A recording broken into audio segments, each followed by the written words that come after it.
Tractor धक्का शिशु मृत्यु घटना पुलिस तदंत आरंभ कर कोणार्क एनएसी कार्यालय ट्रैक्टर धक्का जड़े शिशुर मृत्यु घटी।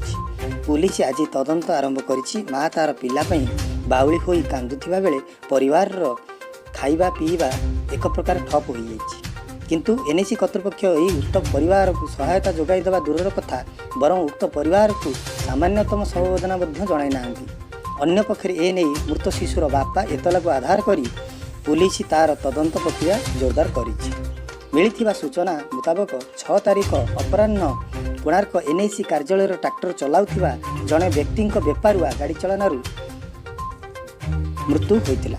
यही घटना एनएसी कर्तृपक्ष उक्त परिवार को सहायता राशि में समवेदना और सहायता न जणाई घटना को चपाई देवा उद्यम करुथिबा एनएसी कर्तृपक्ष को विभिन्न महल तीव्र समालोचना करा जायछि।